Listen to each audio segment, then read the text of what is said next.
En la última entrega de esta sección de estas curiosidades del mundo antiguo con Ignacio Mozón. Muy buenas, Ignacio. Muy buenas, Bruno. Contábamos y nos explicabas en qué consistía el sacerdocio romano, los diferentes tipos de sacerdotes. Hoy, si te parece, hablamos de las monjas romanas. Yo encantado. Ya sabes que hablar de mujeres para mí es un placer. Pero se llamaban vestales y no eran monjas exactamente. No. Era un tipo de sacerdocio femenino. En el mundo griego y en el romano sí hubo sacerdotisas, evidentemente inferiores siempre a los hombres. Estamos hablando de culturas muy machistas. Y en la misma Roma sí hubo, por ejemplo, flaminicas, que eran sacerdotisas, digamos, genéricas. Hubo cultos específicos de las mujeres. Pero sin duda alguna el más famoso de todos, con diferencia, y el más importante, fue el de las vestales. Nos has contado ya más en una ocasión cómo entre el hombre y la mujer existían una serie de diferencias sociales que han persistido mucho después de la época del Imperio Romano.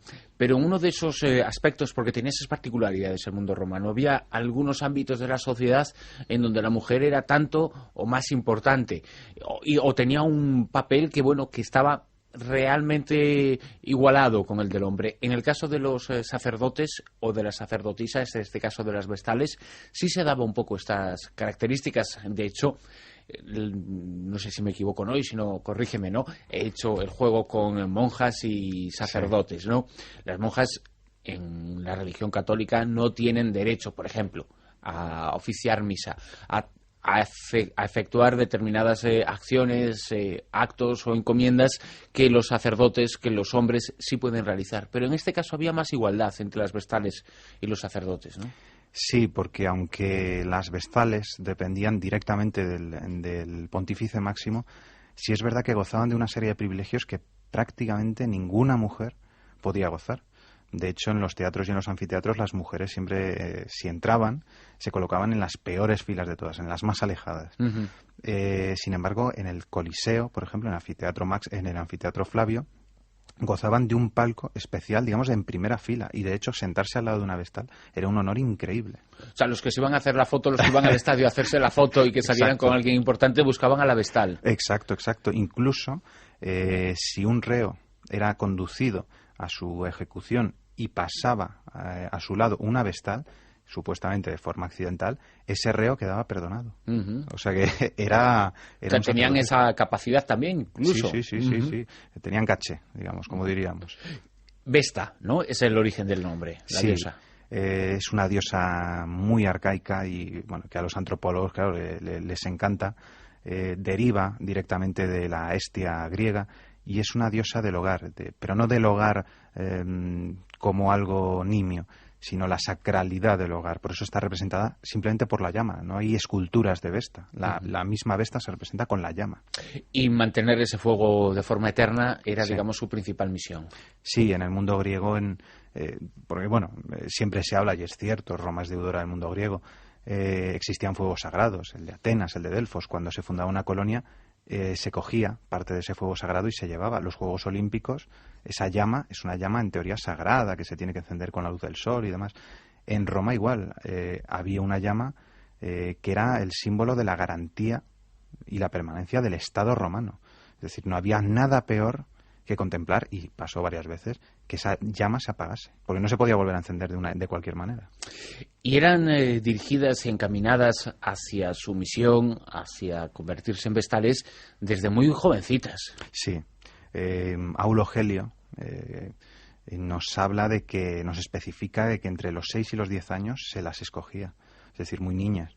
Por lo tanto, esto lleva a pensar que seguramente no se escogían de cualquier familia, ¿no? No, además se dice que, bueno, por supuesto se escogía de las familias patricias porque la sociedad romana, como casi todas, y no sé si decir esta también, era clasista. Es decir, había clases y clases, y las clases altas se legitimaban a sí mismos diciendo, es que somos mejores, somos más inteligentes, somos más sanos y tenemos mayor capacidad moral. Entonces no se podía escoger a cualquier niña.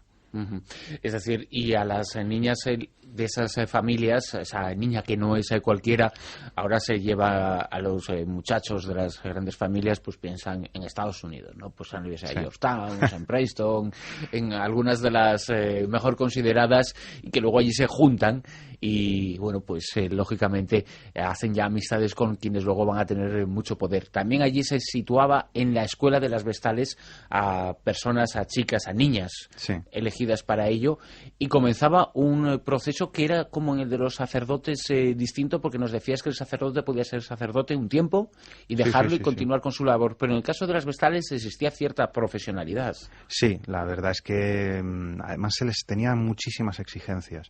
Es decir, un augur era augur de por vida, pero podía ser gobernador de una provincia y al año siguiente mandar una legión y al año siguiente ser pretor en Roma.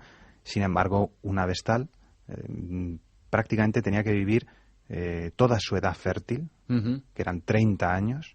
Pero sin serlo. Sin serlo. Sin ejecutar. Sí, sin ejecutarlo. No, bueno, la capacidad. Sin ejecutarlo, por lo menos que no la pillaran, ¿no? Claro. Un crimen, como se suele decir, es un crimen si te pillan. Pues tenían que vivir 30 años en la casa de las Vestales. Su periodo se dividía en 3 épocas: los 10 de aprendizaje, los 10 de ejercicio y los 10 de enseñanza. Y después ya se retiraban. Pero en principio esos 30 años, digamos, es como si firmasen un contrato con Dios, o con sus dioses, o con la diosa Vesta. ¿Y quién es? Porque esto es una especie de convento, lo que nos estás describiendo, ¿no? ¿Existían vestales superiores que instruyeran a las que llegaban a los 6 años al lugar? Sí, las que ya, digamos, estaban a punto de retirarse eran las que se encargaban de enseñar a las que entraban. Había una por encima, que era la vestal máxima. Lo que pasa es que esa era un poco la que dirigía todo el cotarro, era la madre superiora, podríamos decirlo. Y era la que encargaba, pues a una sería a sus vestales, a las vestales mayores, a encargar, digamos, a sus alumnas. ¿Cuáles eran las fases de la vida de una vestal en su formación? Pues como digo, los primeros años eran los años de formación donde se les enseñaba, pues básicamente, todos los rituales y toda la práctica que tenían que hacer para mantener esa Pax Deorum, porque también ellas, en cierto sentido, eran responsables de la Pax Deorum. Y una de las cosas más importantes era que se las enseñaba a guardar el fuego de Vesta, porque tenía que estar vigilado constantemente, claro. No se le podía echar cualquier tipo de combustible. Digamos, era algo especial y había que enseñarlas a cómo asegurar, pues yo creo que una de las reliquias más importantes de todo el mundo romano. Y si faltaban a esa premisa que era la fundamental, mal asunto. Mal asunto. Un castigo que era parecido al de los legionarios, el fustularium, consistía en que si el fuego se apagaba por negligencia, que pasó además varias veces, eran condenadas a ser apaleadas hasta morir. Claro. O sea que la pena era capital.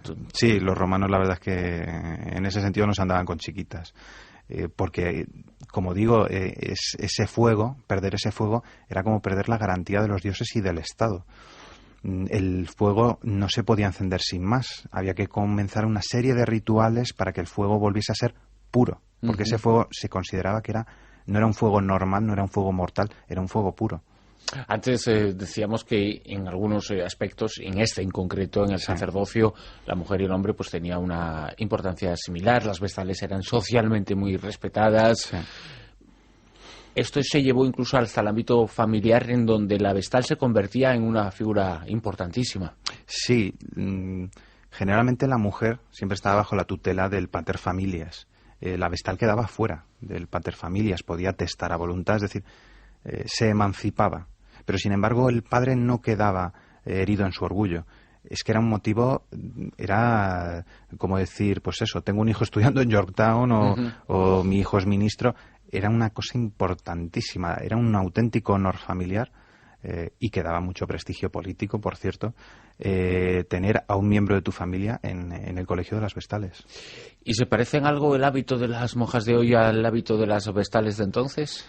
Pues sí y no. Lo cierto es que eso de estar tan tapadas, y incluso el pelo, Eso también está presente en el mundo romano, también en el caso de los hombres. Una estatua muy famosa de Augusto, que es la cabeza del Augusto Capite Velato, se ha cubierto el cabello para oficiar cualquier rito. Las vestales generalmente iban tapadas o se tapaban el cabello. Era un signo, la verdad es que en el mundo antiguo, como profiláctico, era para protegerte del mal, para no ser impura ante el dios al que vas a ofrendar. Sin embargo, sí que es cierto que a veces el cine nos ha dado un poquito una imagen algo erótica o sensual de ellas. ¿Existía ese carácter o es pura imaginería? Pues hombre, me gustaría pensar que no, porque eran seres humanos como todos. Ellas se comprometían a ser vírgenes durante 30 años. Pero claro, no es lo mismo, pues no sé, tener una vestal que sea como Paz Vega, por ejemplo, pues por muy vestal que sea, pues ¿quién no se rendiría a sus encantos? Y más de una fue pillada infraganti. ¿Ah, sí? Sí. Vale. Y mal asunto también, ¿no? Claro, supongo. Porque si seguía siendo virgen, no se podía derramar su sangre. Si dejaba de ser virgen, seguía siendo una vestal. Ajá. Como no se podía derramar la sangre de una virgen o de una sacerdotisa en territorio romano, el castigo era que era enterrada viva. Caray. Pero ojo, tenía su truco. Es decir, no se hacía, como decía una profesora mía hace poco, no se hacía un hoyo y se la tiraba. Se construía una especie de habitación, se le ponía una cama y demás, todo bajo tierra. Se le daba agua y comida para aguantar unos pocos días. Y luego anda, a pasar hambre y sed, una muerte lenta, ¿no? Claro, sí, porque era la mentalidad de los romanos. Es decir, si tú eres inocente, la divinidad te salvará. Era el juicio de Dios, por así decirlo. Eso han recurrido muchísimas culturas. ¿No? Era, me lavo las manos, o sea, yo no te he matado. Y no se la mataba directamente. Claro. O sea, que eran enterradas vivas. Ignacio Monzón, como siempre, un enorme placer conocer estos detalles tan interesantes y curiosos de ese mundo antiguo. Muchas gracias, Bruno, encantado.